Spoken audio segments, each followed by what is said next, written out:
जैसा कि मैंने कहा था कि आप लोग का एक कमेंट मैं डेली पिक करूंगा और जो आप लोगों के कॉमन डाउट होंगे वो कॉमन डाउट पे हम जरूर बात करेंगे। ठीक है, वो कॉमन डाउट पे हम जरूर बात करेंगे क्योंकि वो सिर्फ आपके नहीं कई सारे बच्चों के डाउट हो सकते हैं। जैसे इन्होंने यहाँ पर एक बात लिखा है कि सर मैंने नई नई तैयारी शुरू की है, मैं मैथ्स और इंग्लिश रीजनिंग पढ़ रहा हूँ कि मुझे इसके साथ साथ जीएस भी लेकर चलाना चाहिए। सीनियर से पूछे तो बोलते हैं हाँ करो, लेकिन सिर्फ ठीक है यहाँ पर इन लोग का सिलेबस इतना है कि टाइम ही नहीं मिलता है। आप ही बताइए प्लीज अपने इनिशियल एज में आपने कैसे प्रिपरेशन की थी। और ये एक बहुत जेन्युइन क्वेश्चन है, सिर्फ इनका नहीं कई सारे बच्चों का होता है कि सर अभी तो हम नए नए तैयारी में आए हैं और नए नए तैयारी में हम चारों सब्जेक्ट को ले ले। तो देखो जब भी आप नए नए तैयारी में आते हो ना तो इस बात को ध्यान रखना, आप सारे सब्जेक्ट को एक साथ कैरी नहीं कर सकते। जैसे बचपन में भी अगर आपने देखा होगा ना आपने अपने जीवन लाइफ में, तो ऐसा नहीं होगा कि आपने पहले दिन से चावल दाल नमक अचार सब खाना शुरू कर दिया होगा। पहले आपको थोड़ा थोड़ा पानी से आदत लगाया जाता है, फिर दूध से आदत लगाया जाता है, फिर तब आपका एक राशन होता है, फिर उसके बाद थोड़ा बहुत अन्न आपको खिलाया जाता है ताकि कम से कम आपका पेट उसको सह सके।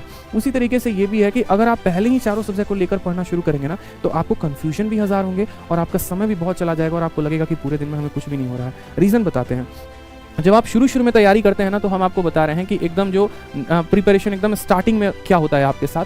तो स्टार्टिंग में अगर आप बात करें, मानिए अगर कोई बच्चा कहीं से कोचिंग ले रहा है तो उसको कम से कम मैथ के कोचिंग में 2 घंटा लगता है, इंग्लिश के कोचिंग में उसको 2 घंटा लगता है, रीजनिंग के कोचिंग में मानो 1 से 2 घंटा लग ही जाता है, 2 घंटा भी लेके चलते हैं। उसके 6 घंटे तो यहाँ पर मेरे भाई कोचिंग में ही चले गए। इसके अलावा यदि वो रिविजन करता है ना तो उस रिविजन में भी कम से कम अगर मैं बोलूँ कि हर सब्जेक्ट के लिए वो 1-1 घंटा निकाले रिविजन के लिए तो 3 घंटा तो उसको लग ही जाएगा। यानी सिर्फ पढ़कर रिवाइज करने में 9 घंटा। और 9 से 10 घंटे से ज्यादा जनरली बच्चे पढ़ते हैं नहीं।